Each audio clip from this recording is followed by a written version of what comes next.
What's going on, guys? Welcome back to another episode of Coffee and Van Chats. On this episode of Coffee and Van Chats, we chat with Hayley Bates. I met Hayley Bates in Colorado Springs, Colorado in 2017 on a group ride. And yeah, we just got to chatting, and next thing I know, she was looking for a team, and it was perfect timing because me, my partner, were working on creating a team. And then with the help of Lauren LeClaire, we created Levine Elite Cycling. And yeah, now they are a part of the USA Women's Crit Series. Hayley has been a pivotal part of that team and getting it started, and I think she was one of the original members of the team. So please sit back, relax, and enjoy this episode. If you haven't already, please make sure you hit that subscribe button down below. Also, this episode is brought to you by Chili Technology. Chili Technology has created 2 sleep systems that fit over the top of your mattress that use water cooling technology to help regulate the temperature of the bed. And yeah, it's awesome. I personally use the Chili Pad and have been using the Chili Pad for quite some time now. And it's like jumping in a fresh set of cool sheets the entire night. It's super cool. But if you're interested in that, all you have to do is go down to the link in the description below and use code CROOM to get $150 off your first Chili Technology sleep system.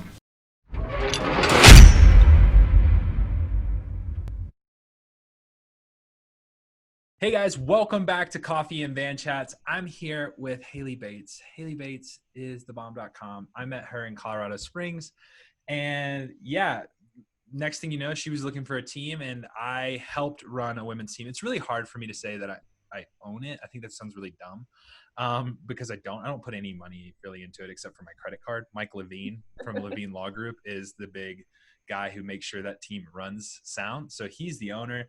And then Lauren LeClaire makes sure that team is 100% rocking.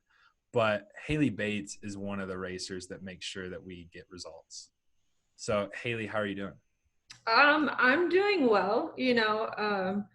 Was hit a little heavy with the news about nationals being canceled yesterday. Oh, track nationals. Yeah, that's why I got beer right now. This is a Coffee and Van Chats, but right now it's a Trinity Brewing and Van Chats. Yeah, yeah. It feels a little necessary right now. I mean, Yeah, it's like that's when we last saw each other. that Which is. cool. And you became a national champion, your first national title, I did. right? Not how I intended to be a 2-year national champ back to back. Not gonna lie. Oh, yeah, that's true. Because me and my wife were actually chatting about this. We were talking about me as a kilo national champion, and she was like, "You're probably the longest standing kilo national champion to like ever."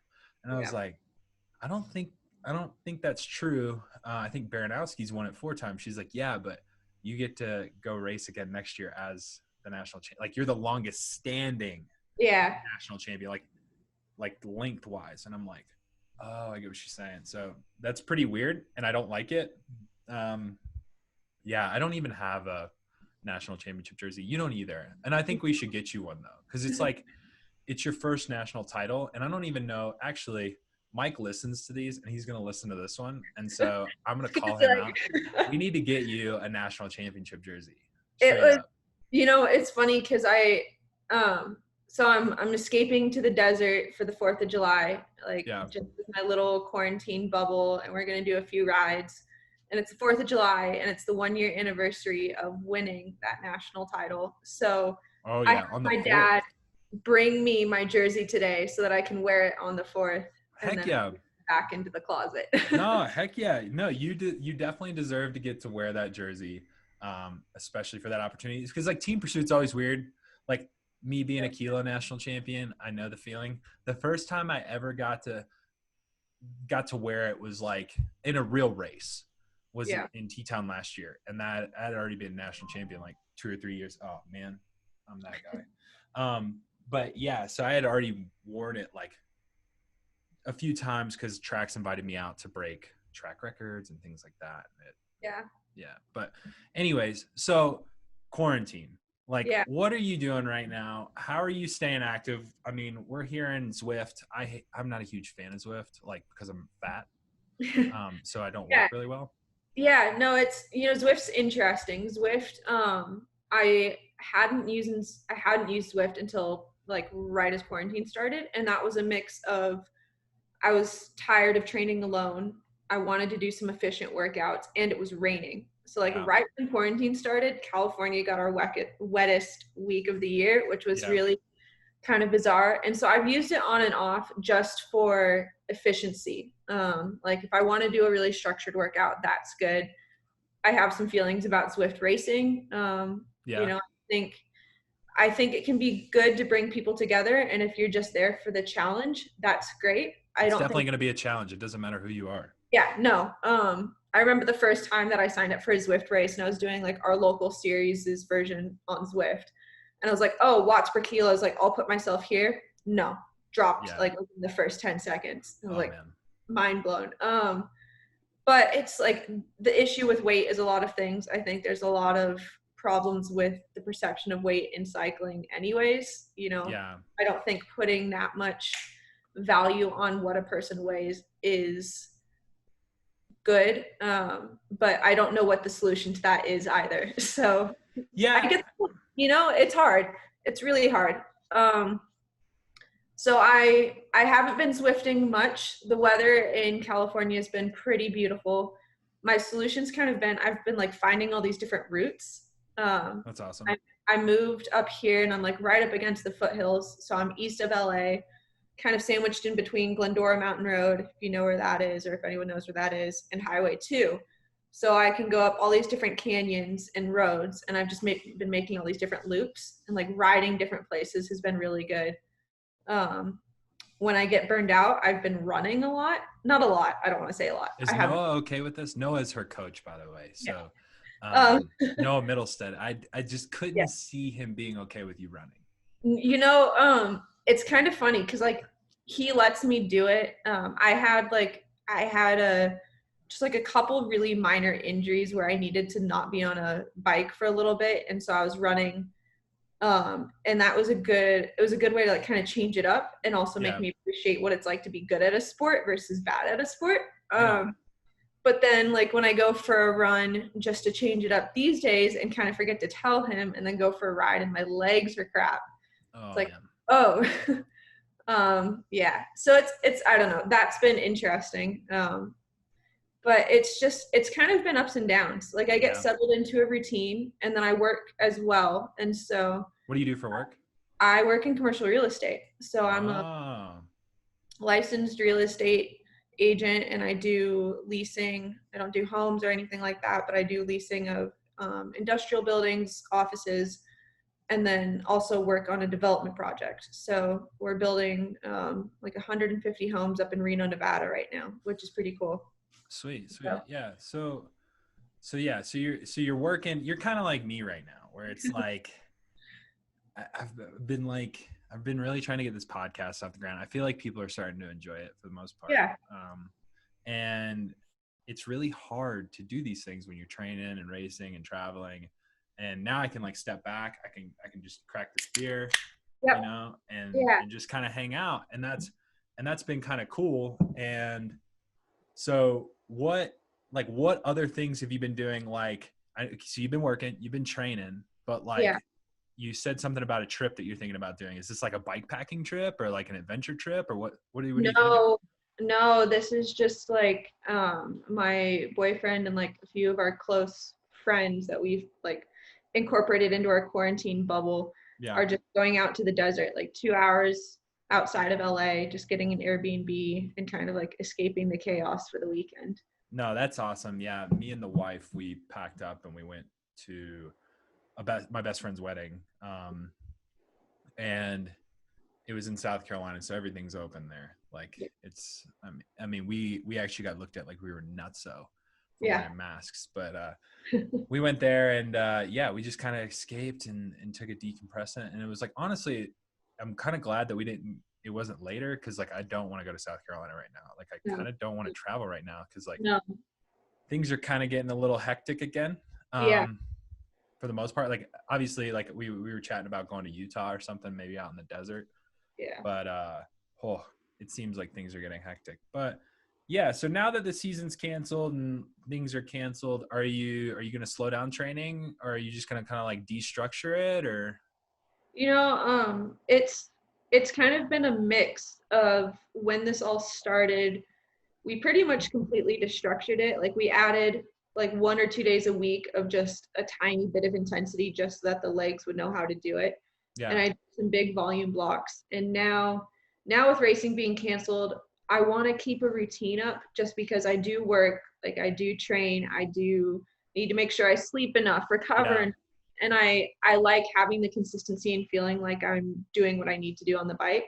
Yeah. But it's not as intense right now. It's not as intense physically and also like importance wise. Like, oh, if something goes wrong, that's okay. You know, if you have a day of bad legs because you went for a run, like just go enjoy the ride, you know? Yeah. And I'm mixing it up. Like I have dirt roads out in my backyard. I mountain bike all the time, you know. That's awesome. So just doing that, like keeping the consistency up and keeping a routine up, but not stressing is, I think, kind of the importance right now, because there's no reason to. There's enough stress going on. Like you said, I mean. Oh my gosh. Like just between the pandemic and like shitty cops and like people not getting treated well, like it's been a shit show. The world's heavy right now, that's for sure. It is super heavy. And like, do you follow Cardboard Guy? You know, the guy that holds the sign up? Oh, yeah. Okay, yeah. Dude with the sign, yeah. Dude with the sign. Like, this guy's great. And because he put, like, I think it was the 1st of July. It was like him holding up a sign. It's like, yeah, we're halfway through the 2020. And I'm just like thinking to myself, like, fuck, we're only halfway through. Like, yeah, how bad is this about to get? You know? It's been a year, you know? It's really interesting because I think like some good has come out of it. For sure. But it's heavy, like whether you're talking about the pandemic and like people getting sick and the fact that like it's become such a political issue over, you know, wearing a mask or not wearing a mask. Like I see that all the time, and I'm in California, which is one of the states that has been like the most locked down, and then we opened up and now everything's shutting down again. Yeah. Versus like watching the Black Lives Matter movement and seeing all of the pain in that, but also seeing, you know, the baby steps that are being made. I think there's still a long ways to go. And obviously like that's not my pain, but I'll stand with it and I'll, you know, recognize it and sit with it. But it's just, so I think there's good coming out of it, but it's a lot. And then you have to like deal with taking care of yourself personally, you know? Yeah. Like I was struggling with riding for a while just because I felt like there's so much else going on in the world, and yet here I get to go escape on a bike for 3 hours. Yeah. No, and I had some good talks with friends that are like, no, you know, you've got to be your best self in order to better help other people. So if you're not doing well and you're hiding out in your house because you're not taking care of yourself and you're not doing anything productive, that's not good. If a bike ride is going to make you a better person and help you be a productive human, like a better person in this world, then go ride your bike and then do what you need to do, you know? No, yeah, that's a very interesting take. You know, it's one of those things where I don't know if anything, this, you know, the Black Lives Matter movement, especially right now, like it's been a thing for a while. Yeah. But right now, if it's really taught me anything, it's like how privileged I was. Like it almost felt like an overwhelming sake on June 7th, you know, when all this, when this stuff was going on, and it really hit me hard. So kind of trying to understand that and live with that has been a tough thing, but you know, we just do our change and make our change and go from there. Yeah. But yeah, so to kind of pull it in and kind of go from that heavy combo and into a bit of lightheartedness. Yeah. What is 5 things that you think that you cannot live without right now in quarantine? So you, like, we go back on lockdown and we can't walk out of the house. What's 5 things? Okay. Well, if I'm stuck at home, I'd say, and I've been like listening to other podcasts too, where like everyone answers this question, and I feel like the first answer has to be like my family. Yeah, it does. So, it does. My family, I'll like group my boyfriend into that one. And then I'd say like my bike. Mm-hmm. And I think that's tough. Like I want to say my road bike and my mountain bike, because being able to switch between the two is really important. Yeah. So I guess that leaves me with 2 more. And then my garden. So I've gotten into gardening quite a bit. Yeah. And so I have like a whole bunch of plants around my place, which I guess you can't see at the moment because they're all in front of me. No, but I can kind of see your place kind of looks like very modern. Yeah. And is that like, is that a bunk bed situation in the back? Here you go. So I've got a sleeping loft. Oh man, that's sick. And then I've got a couch behind me with a half-built bike. Yeah. So, and then I've got like it's a little kitchenette, little kitchen and laundry and bathroom right there. So it's really sweet. But I also have an outdoor garden as well. And so got a squash takeover going on right now. I didn't realize I'd planted some butternut squash seeds. Now they're like taking over the backyard, Yeah, that's when you become a legit gardener. Like you don't even know what seeds you're throwing out anymore. You're just like, oh shit, I have squash popping out here, Yeah, and I've got like 5 tomato plants and I've gone through a whole bunch of different stuff. And so I think that's one of them. And then I would just say like a good book, it's always good to escape for a little bit, learn something or get entertained, whether you're into fiction or nonfiction. And so, I guess, those would be my 5 things. Because I had to put, like, I can't just ride a road bike or a mountain bike. So they take up 2 slots. Oh, man. Well, what kind of mountain bike do you have? Like, so you're Cannondale sponsored, but they didn't hook us up with mountain bikes. No, but I did just get, I have 2 mountain bikes. I think Lauren told me about this. Yeah, you just went big, didn't you? I did. So I just got a scalpel, which I'm super excited about. It's still being built up. I'm waiting on a power meter. Shout out to SRM, Colorado Springs. SRM, what's up? My first job in college, I was the intern there. How badass is that? Like, I'm like your first job. Like my first job. What was my first job? My first job, it was Zaxby's. Have you ever heard of Zaxby's? No. You ever heard of Raising Cane's? Yes. It's literally the East Coast version of Raising Cane's. Okay. I was 15 years old and I got fired. Yep, 100% got fired from Zaxby's, and then I worked at Sonic and Dunkin' Donuts, and you worked at SRM. Yeah. Well, my first job, I was a tutor and a dog walker.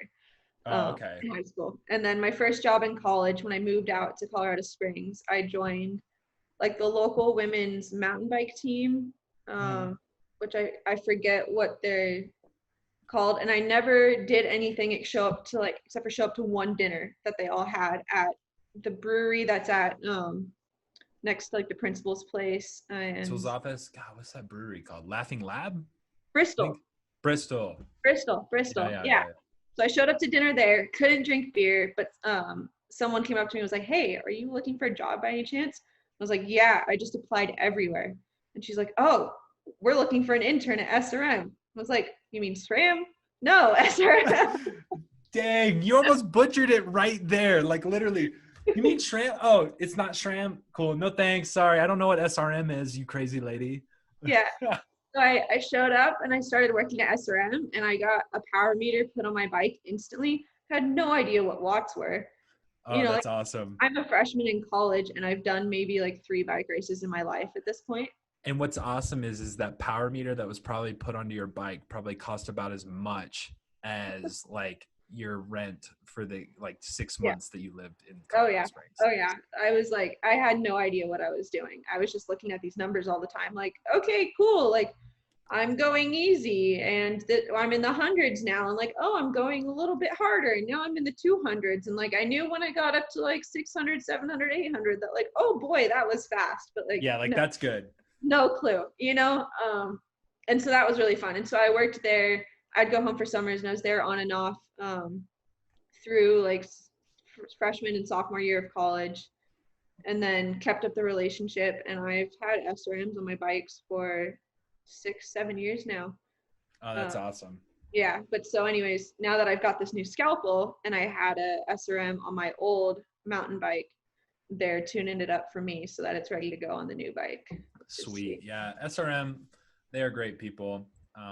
Jason Simon over there, coworker of mine with CTS.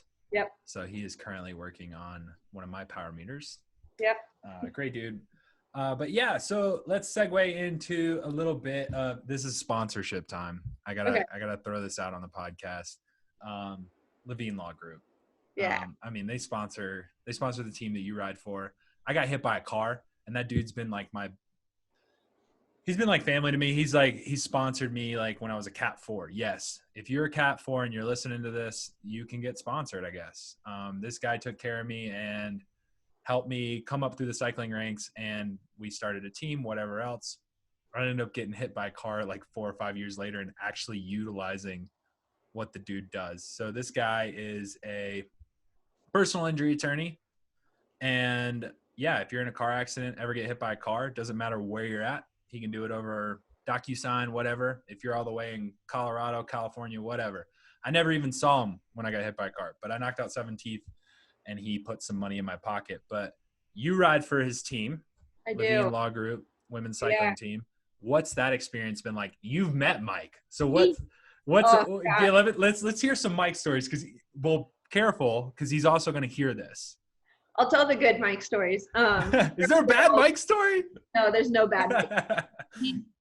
He's such a good dude. I remember when he first showed up to our race, and like everyone was kind of nervous, like, oh, you know, Mike Levine is here, and we're racing for the Law Group. And he shows up and he's like, y'all, I just want to let you know how proud I am of you. I just want to make sure you have a good time, and like anything you need, just let me know. That accent, like, I don't know where you came from with that. Like, he's gonna listen to this, he's like, wait, do I really sound that Southern? Like, he does. He does have this like Southern draw, but what's great is he views you women like daughters. Like God, he's team dad. Like he is. And I remember like Winston-Salem, I showed up to Winston-Salem and like I'd had a rough weekend in Athens. Like I'd crashed 2 minutes into the race at Athens, broke both my wheels, cracked my frame, like watched people get carted out. And so I was like a little shook up, and it was just Athens. Yeah, no. Yeah. Like Athens, 2019. Yeah.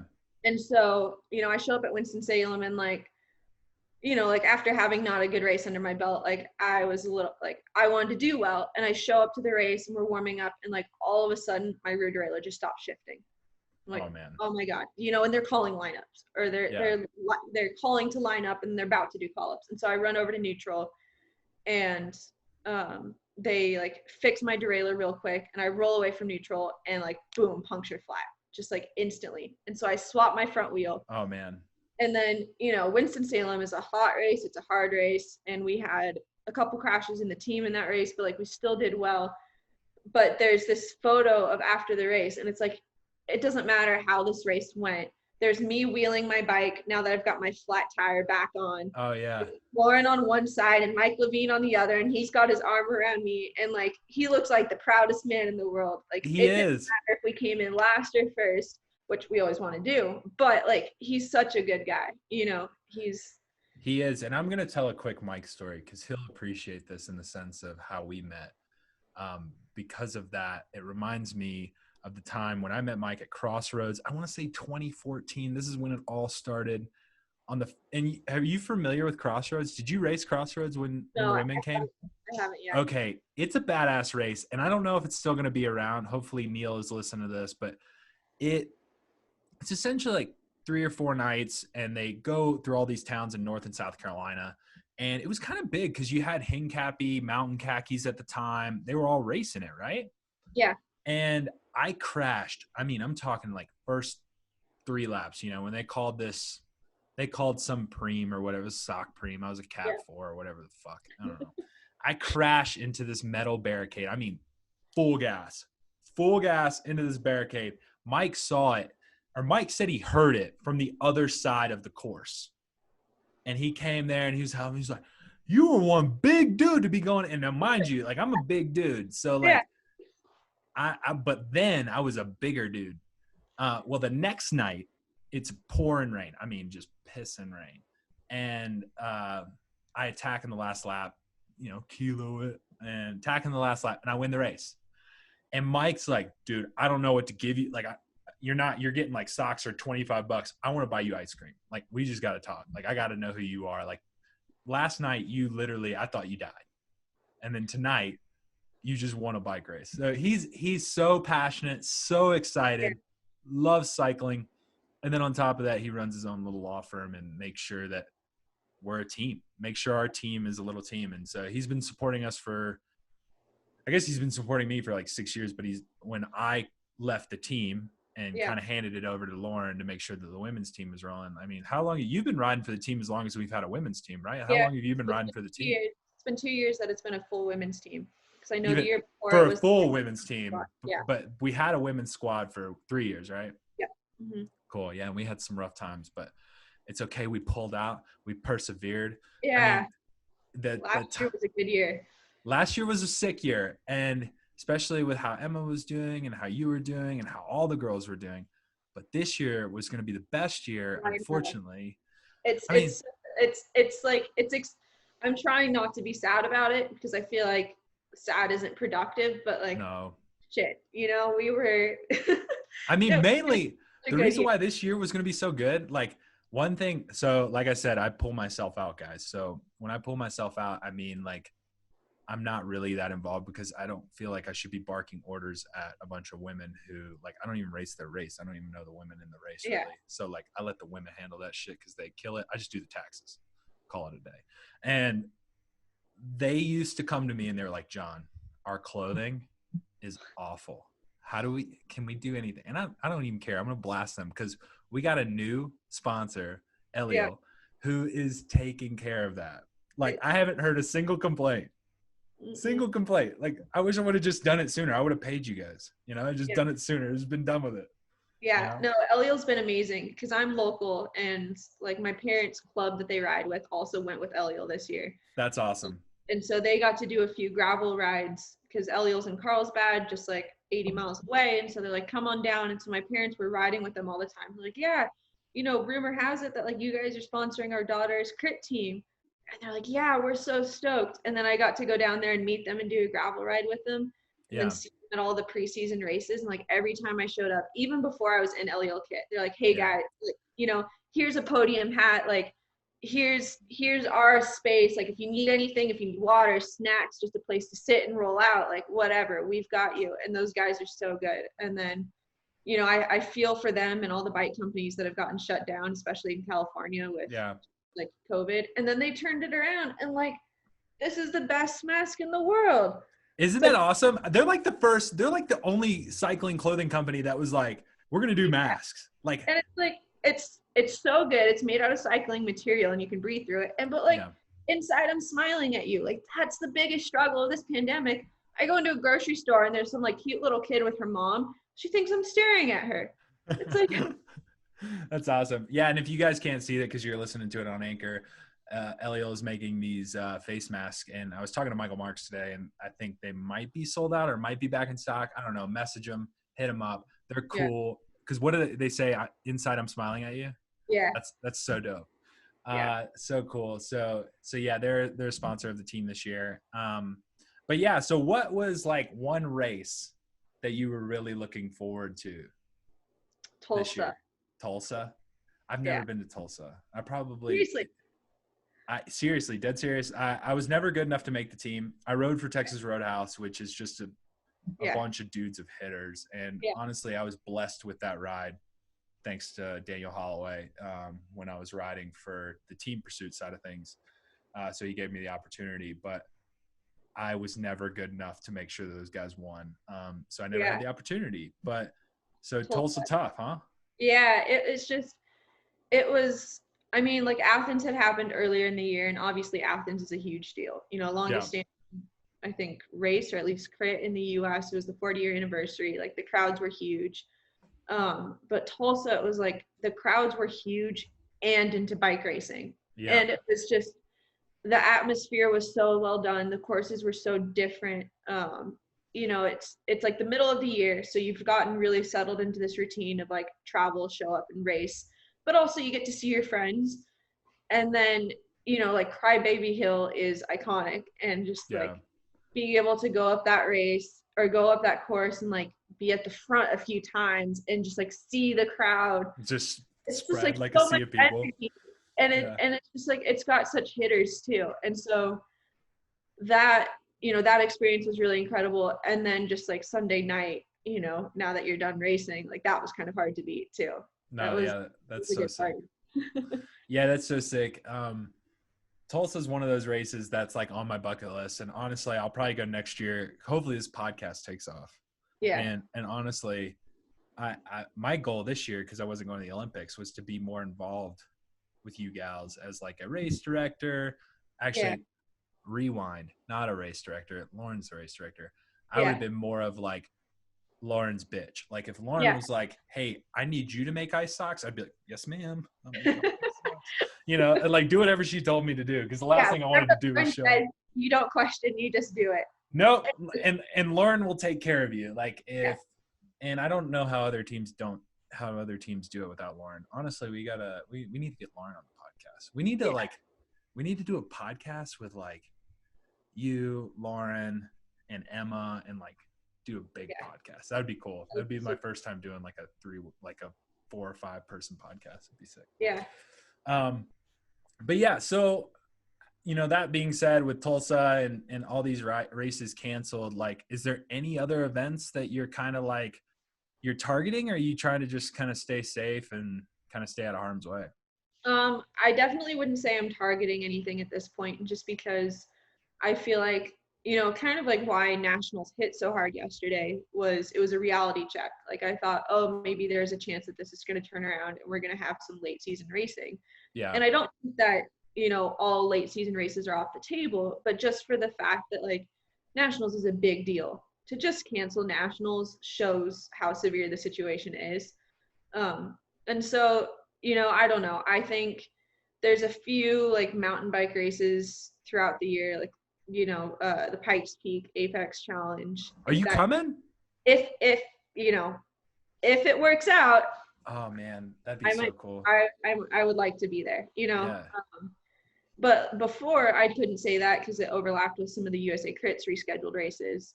Have those officially been? Have any of them like officially been canceled, like Athens or anything? The thing is it like I feel like maybe when you travel you'll see this.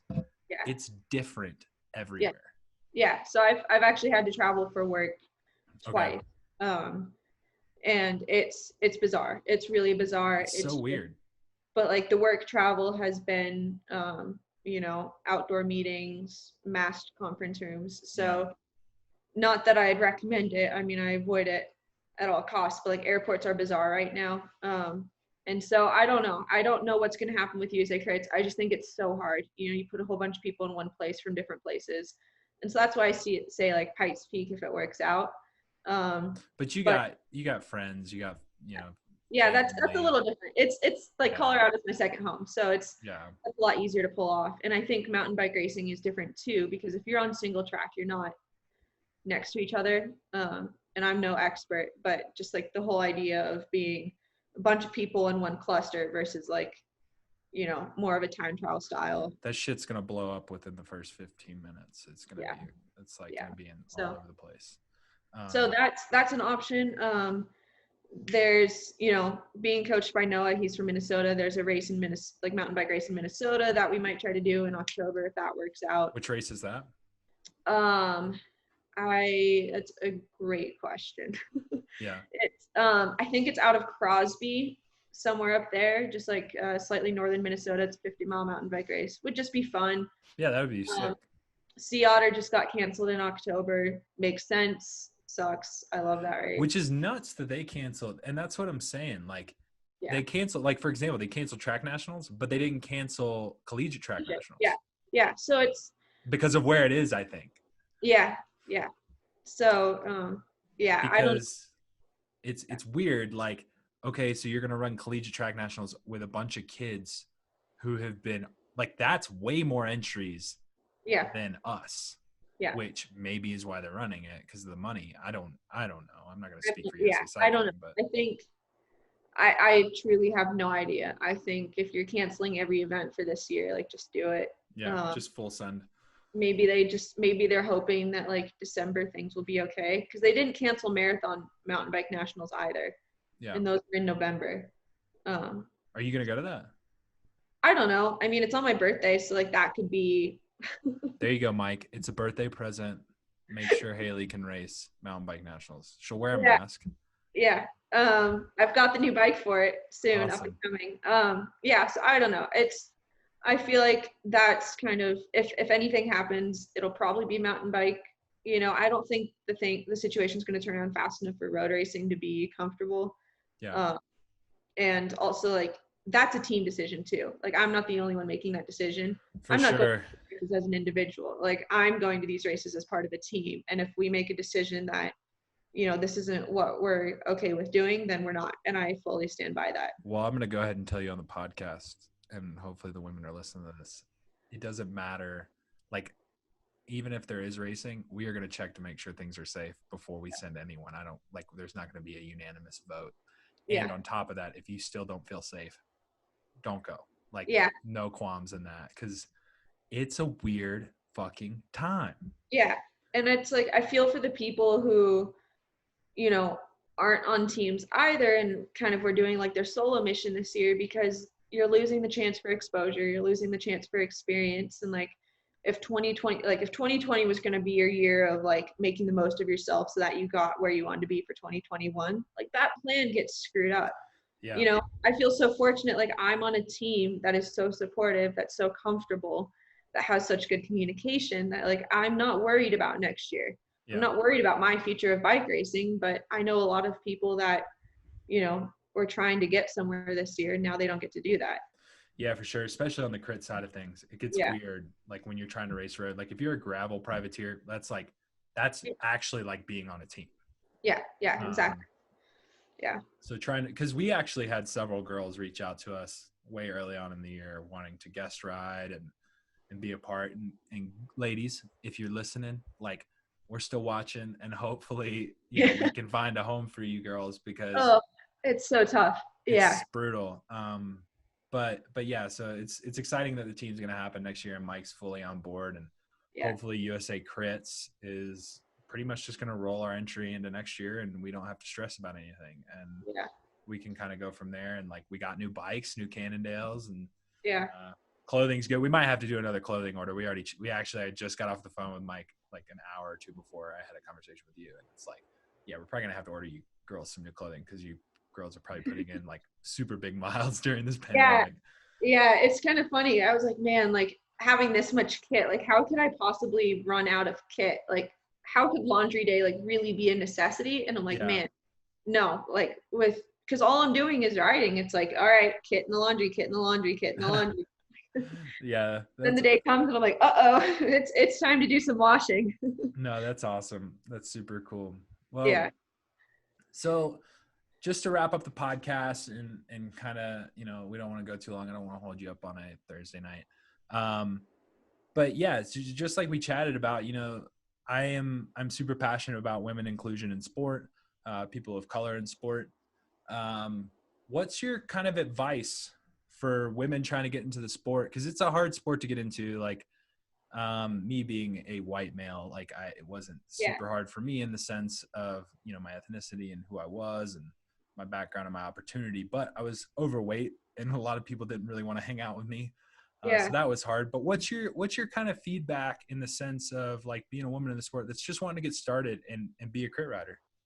So I actually had a really, really cool opportunity when I was still living in Colorado Springs my senior year. I got to assistant coach alongside Daniel Matheny and Russell Finsterwald. Shout out to those cool dudes. For the summit team that I just started up in Colorado Springs. And I did like a little interview with them about getting more girls on bikes. Because, like, that team was, at the time that I was coaching it, I want to say maybe there were like 10 dudes and 3 girls on it. And like, those girls were awesome. But I think the biggest thing, if you're getting young girls into the sport, is like, for girls who want to try it, I always say, like, just do it. Like, don't be afraid to screw up. Don't be afraid. Like, if an obstacle gets too hard, you can get off and walk, but you can also go back and like try it a few times. And don't be afraid to hold people back, because I know when I was getting into the sport, like, I was worried about being too slow for people. I was worried about when I was a mountain biker, especially, like, not having the technical skills. And I always had to remind myself, like, no, that's my voice talking. Like, these people invited me on this ride because they want me to be here. So if you get that invite, it's like, hey, you want to come ride? Take it. Like, on the group rides, I remember, like, especially you'd be there, and like Dan Crespo would be there too. And like, if there was a break going and I was like doing everything I could, maxed out in my compact chainring, like trying to get onto your wheel, there was a few times where Dan would just come up behind and give me that little push, and all of a sudden I'm sitting behind John Croom's wheel and I'm not going anywhere. I am a good draft. I'm this way and this way. So I'm a great draft. Yeah. So I just say, like, take the opportunities. Also, like, for women trying to get other women into the sport, make those opportunities. Invite ladies out. You know, I like on a mountain bike team I used to be on, we'd have like beginners nights. And so anyone who wanted to show up on any type of bike, we do just like a 1 hour leisurely pace up and down the bike path. It was beautiful around a little reservoir, like outside of Denver. And just like make those opportunities available. And then if you're new to the sport, take them, and don't let your pride get in the way, because it teaches you so much. You know, like if you can overcome those obstacles on a bike, whether it's on a mountain bike and it's technical, whether it's on a road bike and like being able to hang onto a wheel or ride in a pack, that transfers to life.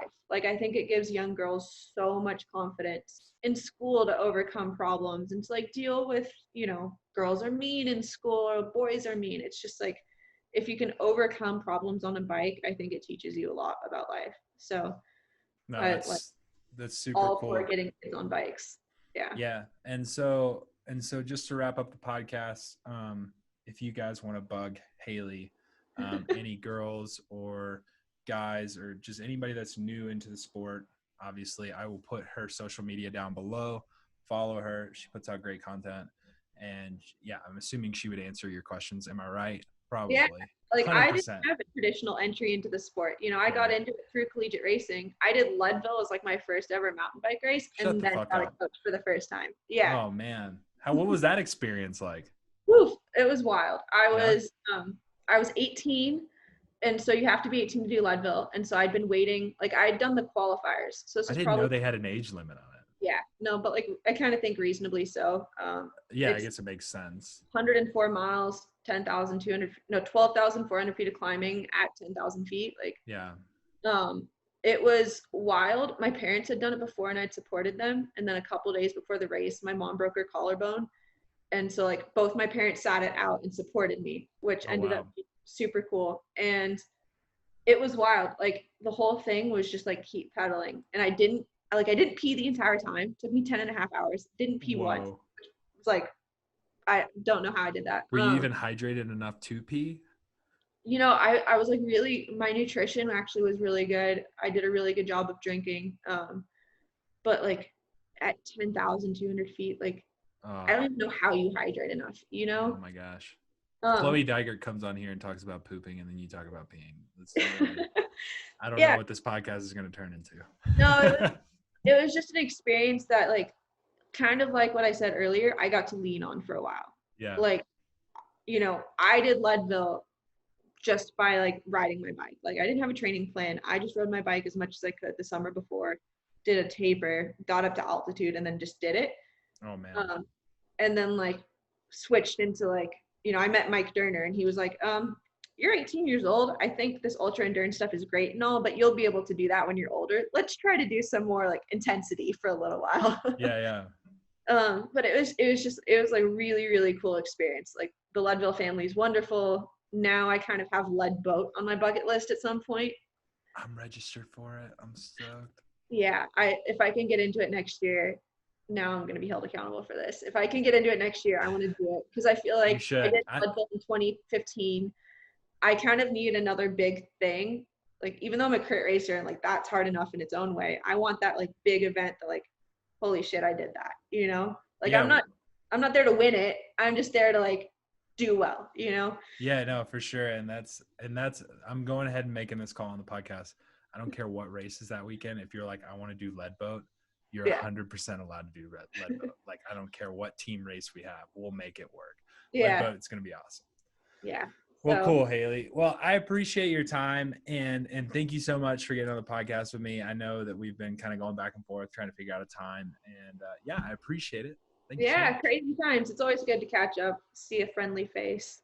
Awesome. Well, thanks guys again for listening. And like I said, please look below and you can find the sponsors of this podcast, but more importantly, you can find Hayley Bates and you can go bug her on social media. She has a boyfriend, guys, so please do not slide into her DMs like a creep. I would appreciate that. Other than that, I'm out. Thank you.